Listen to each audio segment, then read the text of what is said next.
fokus pada pengendalian hama dan penyakit pada tanaman padi, baik itu palawija dan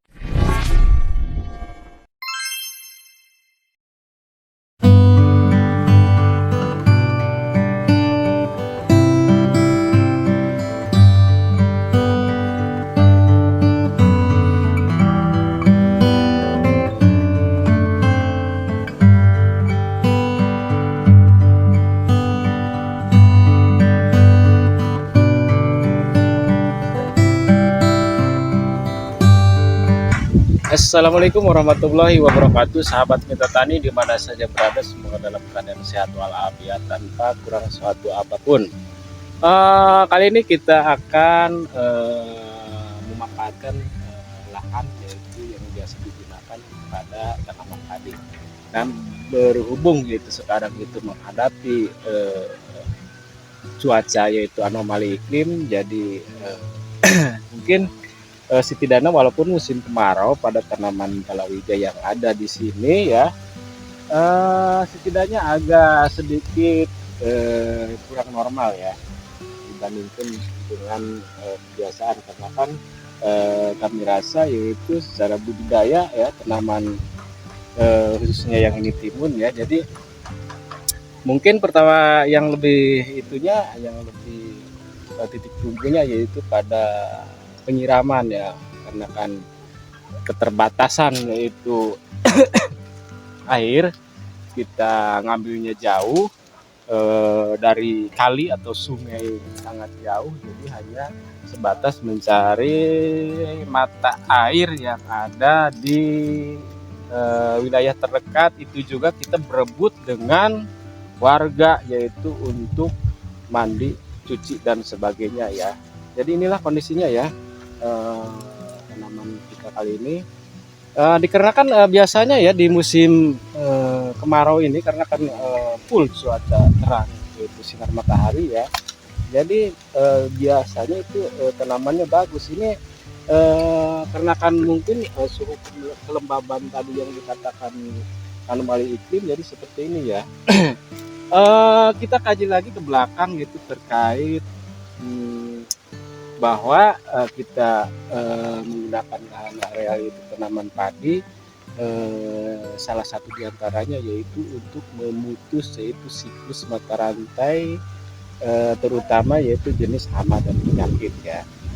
Sahabat mitra tani, karena kan kita bukan berfokus kepada budidaya, melainkan video-video yang kemarin kita post itu kita bahwa salah satu bentuk pengendalian hama dan penyakit pada konsep yaitu tanaman padi.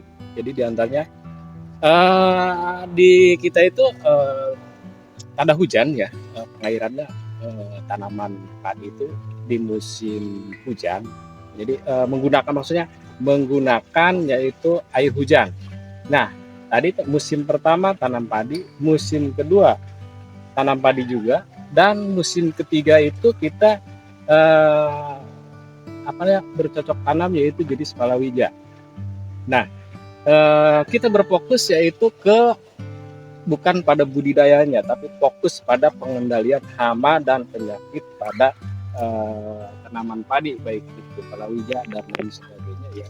Seperti yang telah kita ini ya, yang ada di yang telah ditanam oleh kita ya, inilah.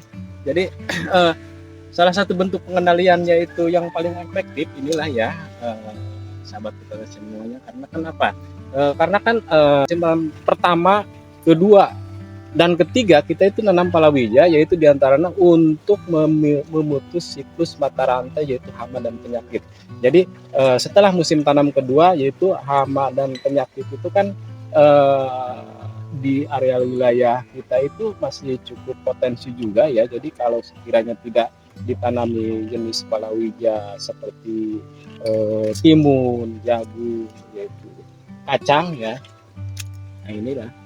Jadi seperti inilah ya bentuknya, karena kita berfokus bukan pada budidaya, jadi kita tidak memikirkan itu produksinya seperti apa, hasilnya seperti apa, yang penting kita mengisi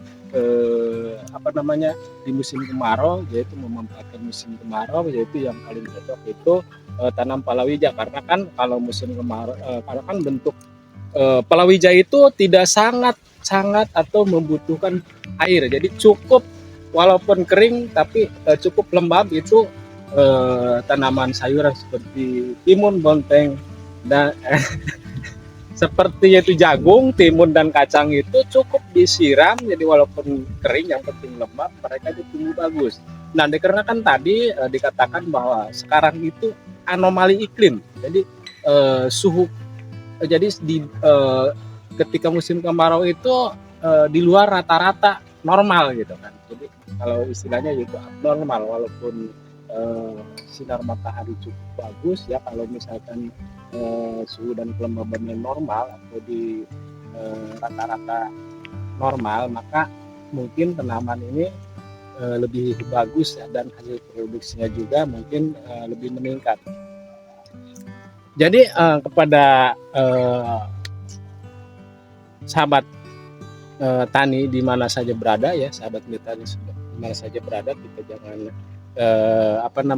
pasif ya, kita manfaatkan musim kemarau, karena kan di samping untuk kebutuhan dapur, setidaknya kita bisa mencukupi ya di areal wilayah pesawahan atau jenis tanaman padi ya. Jadi kita bisa menikmati itulah, yaitu hasil dari timun, jagung, kacang, mungkin jenis-jenis tanaman palawija lainnya ya. Jadi saya sangat menyarankan, jadi kepada sahabat mitra tani semuanya, saya sangat menyarankan untuk memutus siklus mata rantai ya, baik itu pada rumput dan jerami-jerami bekas itu tanaman bekas hasil panen tersebut ya. Jadi mereka itu seolah-olah ada baik larva maupun telur maupun larva atau pupa dari apalagi warna batang coklat, itu mereka masih bisa bisa tumbuh.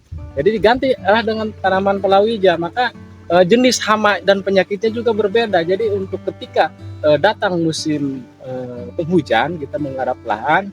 Jadi kita menggarap lahan, di lahan tersebut sudah ditanami seperti ini ya, palawija. Jadi kita ganti lagi jenis baru yaitu padi. Jadi hama dan penyakitnya itu seolah-olah berbeda gitu kan. Jadi salah satu yang paling efektif itu pengendalian hama dan penyakit dengan sistem yaitu memutus siklus mata rantai dengan pola tanam. Musim tanam pertama padi tadi ya dikatakan, yang kedua padi juga, dan yang ketiga yaitu jenis palawija. Baik sahabat mitra tani di mana saja berada, semoga video kali ini bermanfaat. Jangan lupa bantu subscribe, like, dan komen. Wabillahi taufiq wal hidayah. Wassalamualaikum warahmatullahi wabarakatuh.